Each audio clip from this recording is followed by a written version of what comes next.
जय हिंद मेरे छोटे भाइयों और बहनों। Welcome to my channel, YouTube channel active Pathshala. Active Pathshala पे आज मेरी ऑनलाइन ये फर्स्ट क्लास है।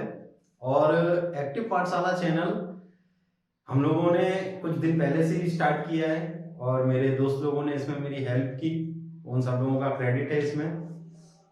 और ये मेरी पहली क्लास है ऑनलाइन प्लेटफॉर्म पे, जैसा कि आप देख सकते हैं। और मैं आप लोगों को हिस्ट्री पढ़ाऊंगा आज 11th क्लास सीबीएसई बोर्ड की, जिसमें कि आप लोगों को बेसिकली ऐसा होता है कि हिस्ट्री, ज्योग्राफी, सोशोलॉजी, इस तरह के जो सब्जेक्ट होते हैं उन सब में काफी वास्ट कॉन्सेप्ट होते हैं, वास्ट नॉलेज होती है, डिफरेंट काइंड ऑफ कॉन्सेप्ट होते हैं। उसकी वजह से क्या होता है, बच्चे थोड़े से फंसते हैं। और मैंने देखा है कि एक्चुअली जीएस की जो क्लासेस होती है ना, बेसिकली वो कंपटीशन लेवल में ज्यादा बच्चे फोकस करते हैं उन चीजों पे। और आप लोग जैसे कि आप लोग देखेंगे, कभी आप भविष्य में जाके किसी कंपटीशन की तैयारी करेंगे, प्रिपरेशन करेंगे, तो उसमें आप लोगों को पता लगेगा कि how much this subject are so important for the competition exam. तो कहने का मतलब ये है बेसिकली कि इन सब्जेक्ट का अपना अलग इंपॉर्टेंस है। आप किसी भी एग्जाम को ले लीजिए, यूपीएससी ले लीजिए, आप एसएससी ले लीजिए, यूपी ट्रिपल एससी ले लीजिए, यूपीपीसीएस ले लीजिए, यूपीपीसीएस जी ले लीजिए, जुडिशरी ले लीजिए। मतलब इन सब में जीएस का काफी अपने आप में एक अलग ही इंपॉर्टेंस है। तो इन सब चीजों के साथ में हम लोग ऐसे ही धीरे धीरे हर चीज को पढ़ेंगे और अपना कॉन्सेप्ट क्लियर करेंगे। तो बेसिकली आज मैं आप लोगों को पढ़ाऊंगा 11th क्लास की हिस्ट्री के बारे में, वो भी सीबीएसई बोर्ड की।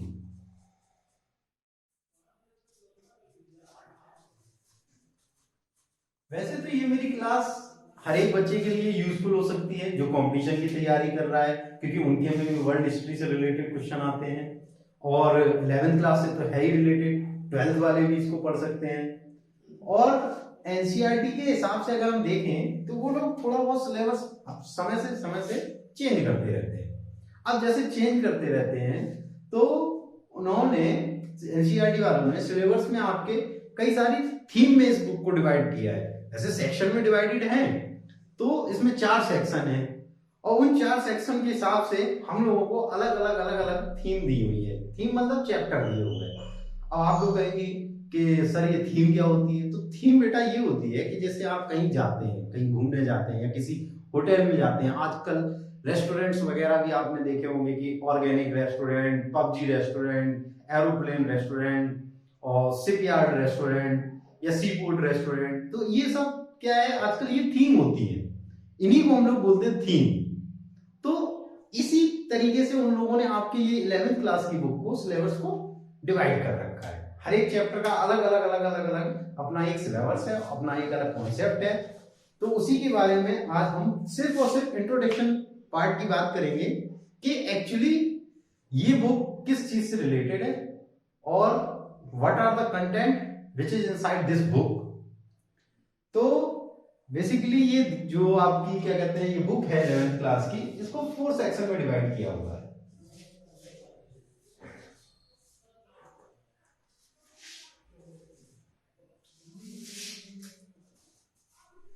तो हर एक सेक्शन का, तो जैसे पहला सेक्शन है वो बात करता है हमारा अर्ली सोसाइटीज।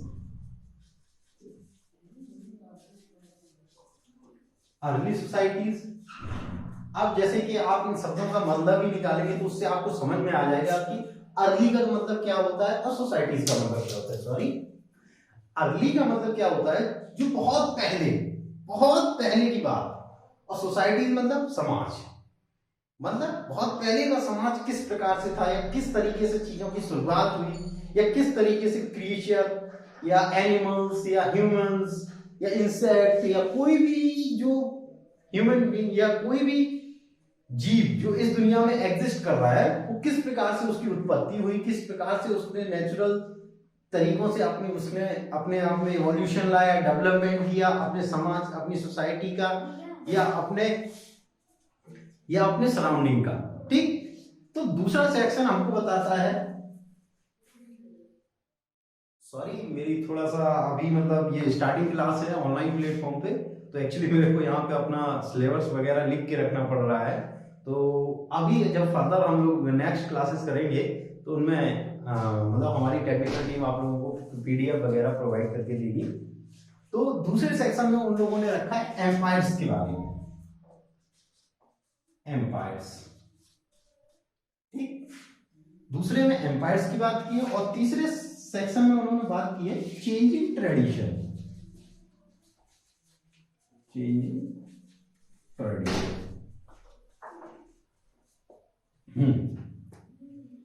तो जैसे कि दूसरे सेक्शन के बारे में हम देख सकते हैं एम्पायर। अब एम्पायर तो सब लोगों को पता होगा कि एम्पायर क्या होता है, नॉर्मल सी बात है। अकबर हो गए, मुगल एम्पायर हो गया, खिलजी एम्पायर हो गया, लोधी एम्पायर हो गया, गुलाम एम्पायर हो गया या मौर्य एम्पायर हो गया, ये सब एम्पायर है।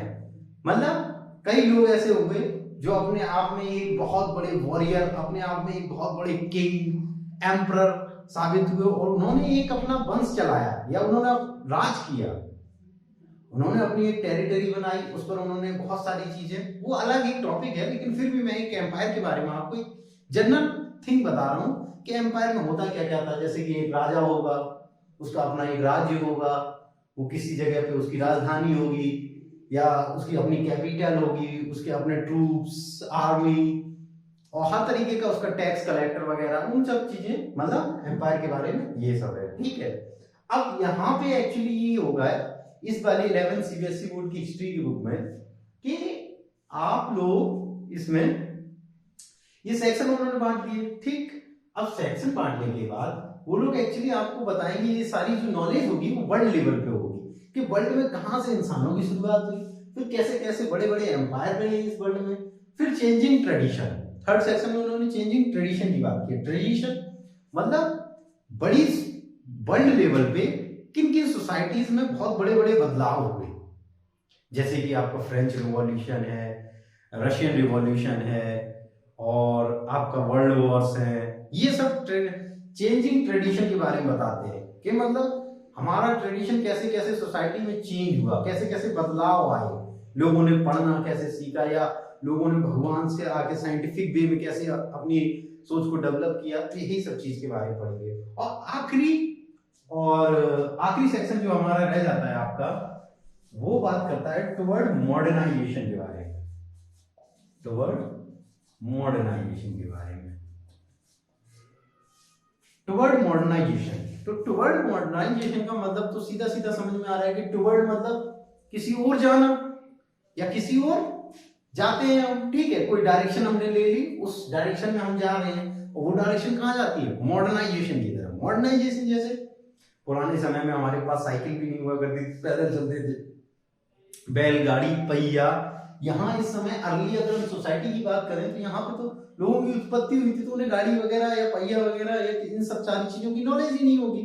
तो ऐसे ही जो पूरी सोसाइटी में जो प्रेजेंट टाइम पे चल रहा था, उसके बाद हम लोग इंडस्ट्रियल रिवॉल्यूशन या जैसे कि हम बात करें डेमोक्रेसी, ये सब सारी चीजों के बारे में हमने बात करना स्टार्ट किया, एक नेशन के बारे में बात किया, नेशनलिस्टिक फीलिंग के बारे में बात किया। तो यही सब हम लोगों को टुवर्ड मॉडर्नाइजेशन के बारे में बताएगा, ठीक, ओके। इसके बाद अब हर एक सेक्शन का अपना अपना एक टाइम जोन रखा उन्होंने, क्या रखा, टाइम जोन। अब पहले वाले जो सेक्शन का टाइम जोन उन्होंने रखा, तो वो रखा 6 मिलियन ईयर्स एगो। MIE का मतलब होता है मिलियन ईयर्स एगो, ठीक। मिलियन मतलब लाखों साल पहले की बात, जैसे हमारे पुराने पूर्वज कहा करते थे, लाखों साल पुरानी पहले की बात है, हमारे जमाने में तो ये हुआ करता था। तो वही किस्सा आप समझ सकते हैं उस तरीके से। और ये बात करता है फर्स्ट बिफोर कॉमन इरा तक, ओके।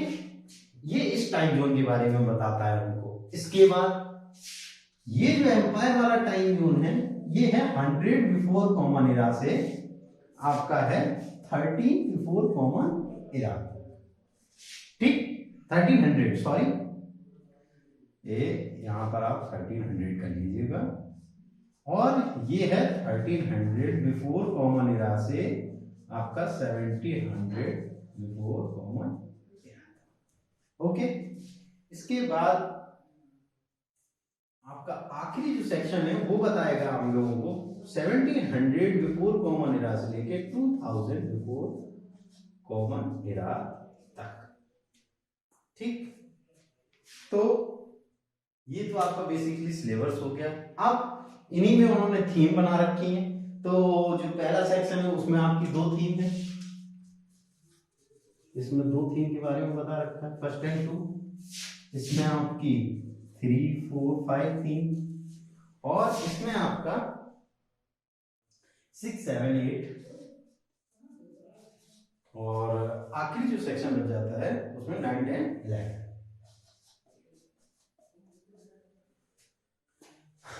ठीक, तो आप लोग परेशान मत होइएगा, आप ये मत सोचिएगा कि सर इतना वास्ट मतलब सिलेबस है, इतने सारी थीम्स हैं या इतना सारा टाइम जोन है, इनके बारे में कैसे कैसे हम सीखेंगे या कैसे कैसे हमको पता लगेगा।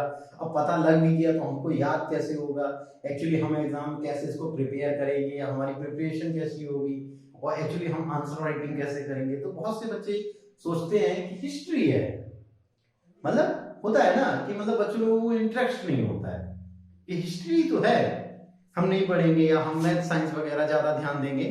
तो आप परेशान मत होइए, हमने ये सिलेबस आपको बना के दिया है या मतलब उसमें बताया है जो कुछ, उसके बारे में हम धीरे धीरे चीजों को एक एक कॉन्सेप्ट लेके चलेंगे, एक एक कॉन्सेप्ट को बड़े आराम से हंसते खेलते हर चीज को समझेंगे, और उसके बाद उस चर्चा उसके बाद हम आपको आंसर राइटिंग के बारे में बताएंगे, how to write an answer in proper way, and इसके अलावा किस सेक्शन में क्या क्या चीजें जरूरी होती है और किस किस चीज के बारे में क्या क्या हमको पता लगाना है या क्या किस बारे में बात करनी है। तो आप इससे परेशान मत होइए, आप लोग अपना फोकस रखिए सिर्फ और सिर्फ कि हमको चीजों के बारे में जानना है। बेसिकली होता क्या है, एक्चुअली जहां लोग रहते हैं, जिस सोसाइटी में रहते हैं या जिस जगह पे रहते हैं, अब जैसे इंडिया की हम बात करें, इंडिया की अगर हम बात करें तो हर एक जगह का अपना अपना अलग अलग कल्चर है, अपना अलग अलग इतिहास है, और एक्चुअली लोगों को वहीं की नॉलेज होती है जहां इंसान रहता है। अब जैसे मान लीजिए हम उत्तर प्रदेश से हैं, ठीक है, इटावा जिले से, अब हमारा नॉलेज, हमारा जो कल्चर है या हमारा इतिहास है वो कुछ अलग तरीके से होगा। अब वही मान लीजिए कोई इंसान केरल में रह रहा है, ठीक है, अब जो केरल में रह रहा है तो उसका इतिहास, उसका अपना कल्चर है, उसकी अपनी लैंग्वेज है, उसका अपना अलग बोर्ड है वहां की पढ़ाई के हिसाब से, तो इन सब चीजों से डिफरेंट चीजें आती है। बट अगर आप हिस्ट्री पढ़ेंगे तो हिस्ट्री में हम लोग ऑल ओवर बात करते हैं। तो ये जो 11th क्लास की जो हिस्ट्री की बुक है वो आपके ऑल ओवर वर्ल्ड की बात करेगी कि कैसे कैसे कोई चीज ओरिजिनेट हुई, इंसान कैसे ओरिजिनेट हुए, क्रिएचर कैसे बना, फिर उसके बाद किस किन लोगों के एम्पायर खड़े हुए वर्ल्ड लेवल पर, जो कि जिन्होंने एक अलग ही कल्चर का निर्माण किया या उन्होंने अलग ही तरीके से चीजों को बताया। उसके बाद चेंजिंग ट्रेडिशन कैसे हुआ। तो चेंजिंग ट्रेडिशन का सबसे पहला मतलब तो यही होता है कि मेरे दिमाग में तो एक ही चीज आती है कि चेंजिंग ट्रेडिशन कब होगा कि आप अपनी संस्कृति को किसी दूसरे के साथ एक्सचेंज करें। चेंजिंग ट्रेडिशन का मतलब ये क्या है कि हमने अपना कल्चर किसी और इंसान को बताया। अब मान लीजिए, तो ऐसे आपने बहुत सारे एग्जांपल देखे होंगे कि जैसे अपने यहाँ के कई बच्चे होते हैं जो आईआईटी वगैरह करके या मतलब कोई बिजनेस पर्पस करके विदेश चले जाते हैं, अब्रॉड, ठीक है, अब्रॉड में जाने के बाद वहां उनको कोई लीजा नाम की लड़की पसंद आ जाती है, तो वहां का कल्चर क्या है, वेस्टर्न कल्चर है।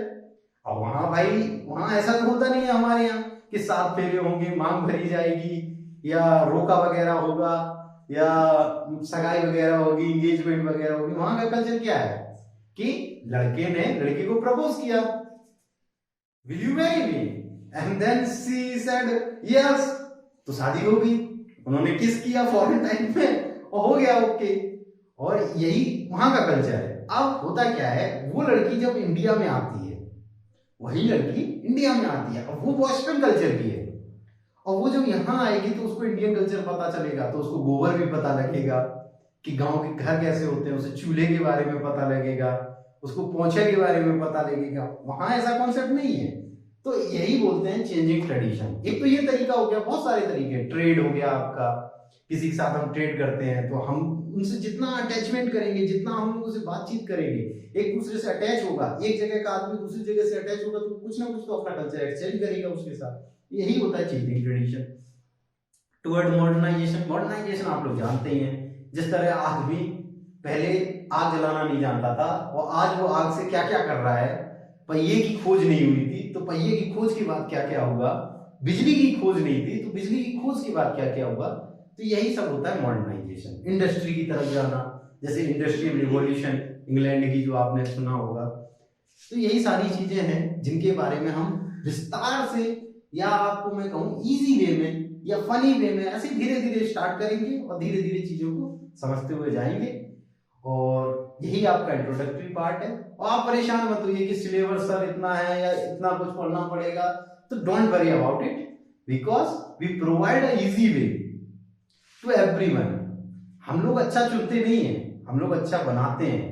ये कहावत मेरे कॉलेज में मैंने सुनी थी किसी के थ्रू, तो वही चीज मैं आप लोगों को समझाना चाहता हूं कि मतलब चीजें आसान होती नहीं है, हम आसान बनाएंगे उनको।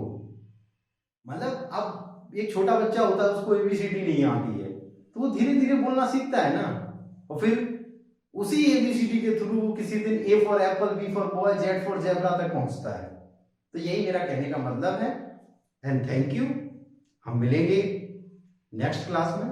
Nice to meet you all you guys. Thank you.